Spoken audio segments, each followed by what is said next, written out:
Hello, second grade mathematicians. Today is all about measuring, and measuring using an inch model to measure lengths.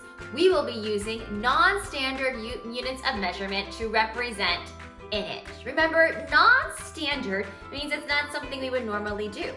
We wouldn't use blocks to measure something. We wouldn't even use goldfish like I previously mentioned.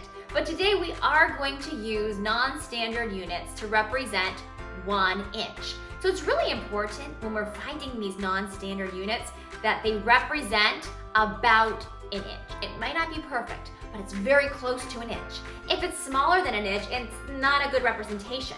Same as if it's way larger than an inch, it's also not a good representation. It needs to be about, approximate. Remember, the word about means around that much. It's approximately about. So here's our ruler. We're not using it today, but you can look really closely. You can see that an inch is pretty small. A good place to go looking for these models to use would be your pantry. I have lots of snacks. Me and my girls, we love snack time, and I went raiding our pantry to see if I had anything I can use that would represent an inch. I found a few things.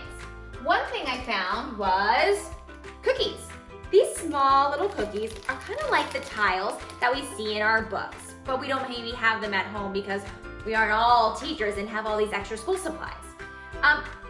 These small little cookies, I can line them up, and if I look really closely against my inch, it's about an inch. This would be a great non-standard unit of measurement to represent my inch model. Another thing I found as I was raiding my pantry was fruit snack. Now, who doesn't love a really good fruit snack? Well, these fruit snacks, although very tiny, good size, here we are. Zevi's favorite, probably better save it for her, is approximately about an inch. Not perfect, but pretty close. I can use this to stand as my model. Now, you don't have to use food. Food's something easy you can grab that a lot of us have, these wonderful snacks available to us, and we also get to munch at the same time.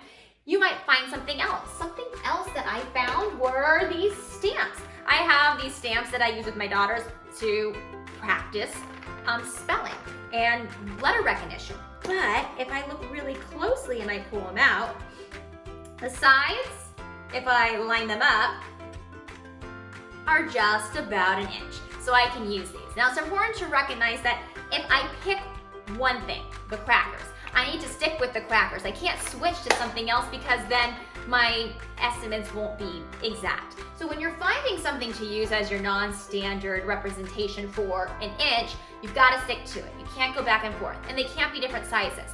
They all have to be the same for this to work out. So the first thing you need to do right now is go find what you're going to use to help you measure inches with a model. Go do that right now. Now that I have what I'm going to use to represent my inch model, I can properly measure this crayon in non-standard units of measurement. Now, the first thing I have to think about is, where do I place my first piece? Well, you have to remember that you can't just put it anywhere. It has to start right at the beginning. So I'm gonna line my very first marker up with the tip of my crayon. And then I'm going to place the next one side by side until my model is completely full. Now, if I look here, my last cookie kind of falls off the edge a little bit. So is it exactly 4 cookies? No. So I would say it's probably about, well, closest to 3 cookies. It's about 3 cookies, which represents an inch. So this would be about 3 inches, not 4, because there's way too much excess here. So about 3 cookies is the length of this crayon. Is it perfect? No. But remember, it is an estimate. We are estimating about how long it is, and I would say that this crayon is about 3 inches. Well, what about this bunny?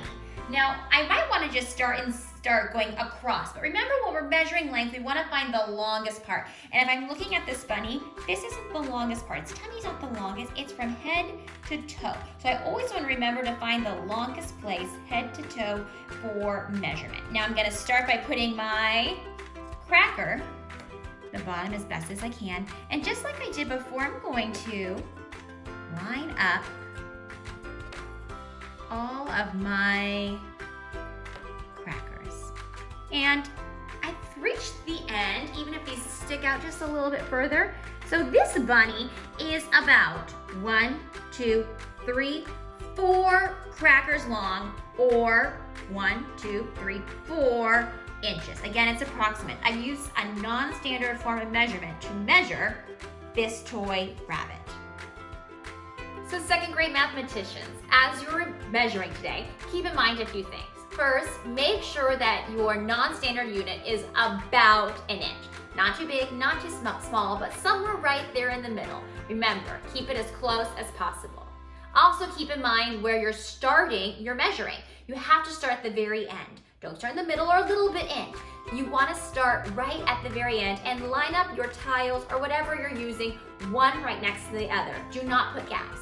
Otherwise, your measurement will not be exact. When you're measuring, think about length, the longest part. You have to measure the longest part, not the width.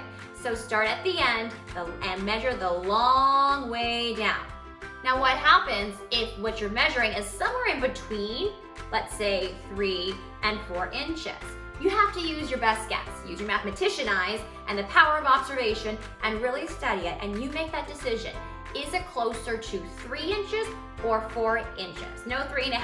Really think about it for yourself and make a good, reasonable guess. Use your brains because you know that they work, and trust your instincts. Have fun, mathematicians.